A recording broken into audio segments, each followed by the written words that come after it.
आज हम चर्चा करेंगे कि भारतीय समाज में जातियां कैसे पैदा हो गई, कहाँ से पैदा हो गई।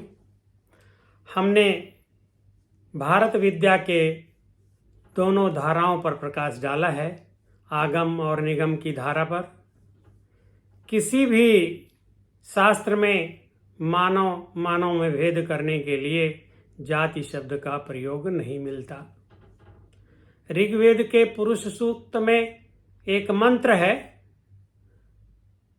जिसका अर्थ है कि ब्रह्मांडीय पुरुष के मुख से ब्राह्मण पैदा हुआ, उसके हाथ से राजन्य अर्थात क्षत्रिय पैदा हुआ और उसके उरु से वैश्य पैदा हुआ तथा उसी ब्रह्मांडीय पुरुष के पैर से शूद्र पैदा हुआ। गीता में भगवान कृष्ण ने भी कहा है कि चातुर्वर्ण को मैंने गुण और कर्म के विभाग से बनाया है। मनुस्मृति में उल्लेख आया है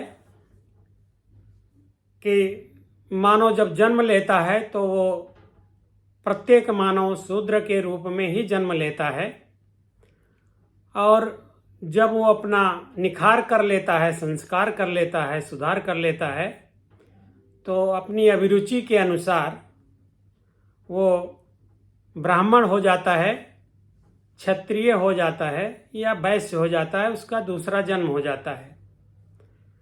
और जो अपना संस्कार नहीं कर पाता, निखार नहीं कर पाता, वो शूद्र ही रह जाता है।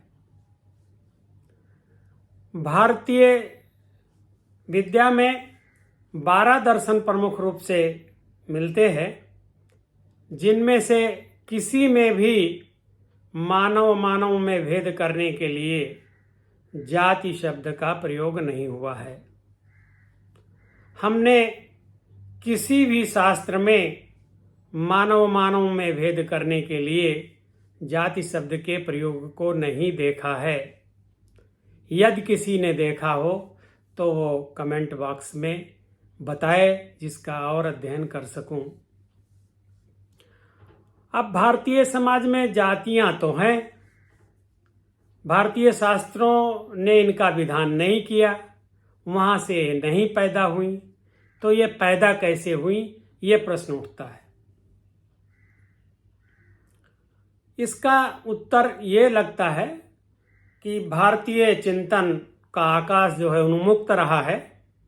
यहाँ पर नए प्रकार से सोचने का, नए संप्रदाय बनाने का कोई रोक ही नहीं था। सब अपने प्रकार से सोच सकते हैं, आपस में विचार विमर्श कर सकते हैं और जिसका चिंतन प्रभावशाली होगा उसको दूसरा मान भी लेगा।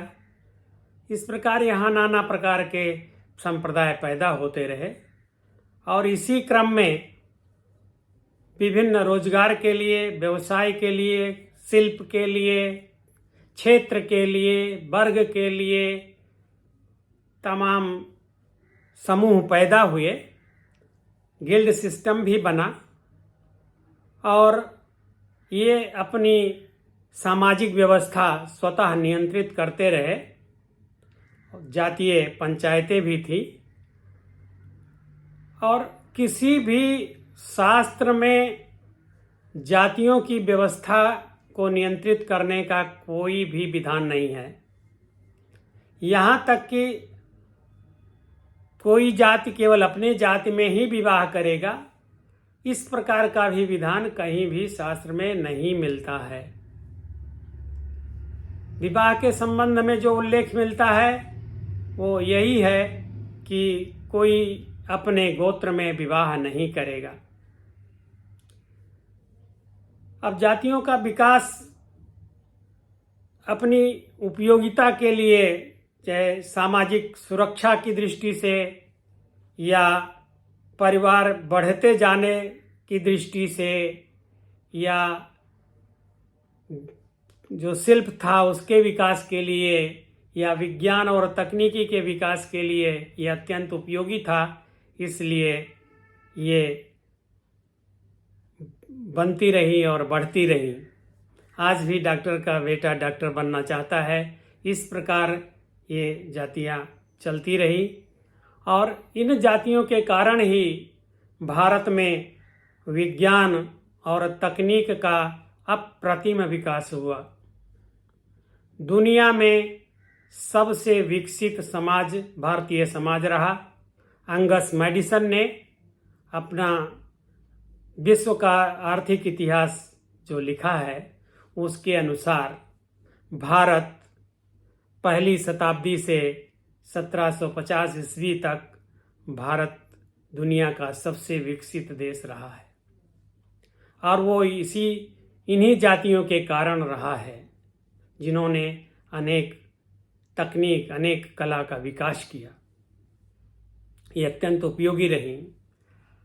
अब बात उठती है कि जब शास्त्र जातियों के उत्पत्ति स्थान नहीं है, उनकी व्यवस्था वहाँ से नहीं की गई है, उनके बारे में विधान नहीं है, तो भारतीय समाज में जाति व्यवस्था इतने दृढ़ रूप में कैसे आ गई।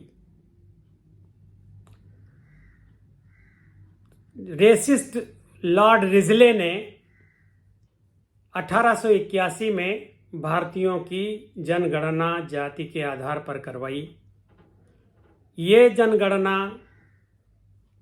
पुर्तगाल के कास्ट सिस्टम के अनुरूप थी और यहाँ पर भारत के समस्त जातियों को, जो अपनी जाति जो नहीं जानते थे उनको रिजले ने अपने तरफ से जाति दिया नाम, और इस प्रकार समस्त जातियों को सूचीबद्ध कर दिया और उनको ऊंचे नीचे के क्रम में सूचीबद्ध किया। उनके रंग के आधार पे, उनके नाक की ऊंचाई के आधार पे, जो भी रेस साइंस का उस समय विज्ञान था उसके आधार पे उन्होंने अपने रेस साइंस के अनुसार उनको ऊंचे नीचे के रूप में परिभाषित कर दिया। जबकि भारत की कोई भी जाति अपने को नीचा नहीं समझती है। जब देश स्वतंत्र हुआ उसके बाद आरक्षण की व्यवस्था बनी और आरक्षण की व्यवस्था के लिए शेड्यूल्ड कास्ट और शेड्यूल्ड ट्राइब की लिस्ट बनी और इन जातियों की लिस्ट पूरी तरह से पुख्ता हो गई और उनके आधार पर चूँकि लाभ देना था इसलिए प्रत्येक व्यक्ति को प्रमाण पत्र दे दिया गया। इस प्रकार जो जाति व्यवस्था दृढ़ रूप में लॉर्ड रिजले ने बनाई थी वो स्वतंत्रता के बाद भारतीय संविधान में आकर पूरी तरह से दृढ़ हो गई और उसमें अभी किसी प्रकार का परिवर्तन संभव दिखाई नहीं पड़ता। पश्चिम अपनी श्रेष्ठता के विचार में मदमस्त है। धर्म परिवर्तक अपनी श्रेष्ठता समझते हैं और ये सोचते हैं कि विश्व के और सभी धर्म झूठे हैं और उनको मिटा देना चाहिए और उनके लोगों को अपने धर्म में परिवर्तित करा लेना चाहिए। इस प्रकार इन लोगों की जो दृष्टि बनी कि भारतीय समाज का जो भी पतन है उसका कारण जाति व्यवस्था रही है। उन्होंने इस्लामिक शासन के दौरान हुए अत्याचारों का और औपनिवेशिक शासन काल में हुए अत्याचार और भीषण शोषण को भी भारतीय समाज के लिए पतन के रूप में नहीं देखा। आज भी हार्वर्ड यूनिवर्सिटी में डिसमेंटलिंग हिंदुइज्म जैसे प्रोग्राम आयोजित होते हैं। सनातन धर्म को मिटाने के लिए, जाति मिटाने के लिए वो हर प्रकार का प्रयास करते हैं और भारत की समस्त बुराइयों का कारण जाति व्यवस्था मानते हैं और धूर्ततावश या अज्ञानवश या दुराग्रह बस इन जातियों का उत्पत्ति स्थान भारतीय शास्त्रों को मानते हैं, भारतीय व्यवस्था को मानते हैं, जबकि वहाँ ऐसा कुछ भी नहीं है। इस विषम प्रकृति में, इस विषम स्थिति में उपाय क्या है? उपाय यही दिखता है कि जिस प्रकार धर्म परिवर्तन की छूट है, जो चाहे जिस धर्म में चला जाए, उसी प्रकार जाति परिवर्तन की छूट होनी चाहिए और लोग स्वेच्छा से अपनी जातियों का परिवर्तन कर सकें। जिसको जो अच्छी जाति लगती है वो उसमें चला जाए। तो ये जातियों के आधार पर जो भेद है उसको कम करने में सहायक होगी। दूसरा उपाय है कि जो भी सुविधाएं सरकार की ओर से गरीब तबके को या कमज़ोर वर्ग को दी जाती है, वो जन्म के आधार पर ना हो, वो क्षेत्र के आधार पर हो या उसके शिक्षा के आधार पर हो या उसकी आर्थिक स्थिति के आधार पे हो या कोई और भी आधार बनाया जा सकता है आज की दृष्टि से, लेकिन वो जन्म के आधार पर ना हो, तभी जातियों का समाप्ति हो सकता है।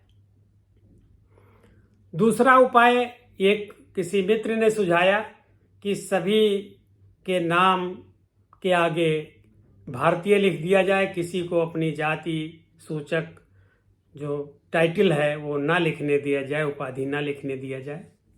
ये उपाय है। फिर भी सृष्टि में वर्ग रहेंगे, क्योंकि लोगों की अभिरुचि अलग है, उनका विभव अलग है, पोटेंसी अलग है और उनकी कार्य करने की इच्छा अलग है। उनको तुरंत भोग करने की और कुछ दिन रुक के भोग करने की इच्छा में अंतर है। इस प्रकार मानव में विविधता रहेगी। ये विविधता प्रकृति प्रदत्त है और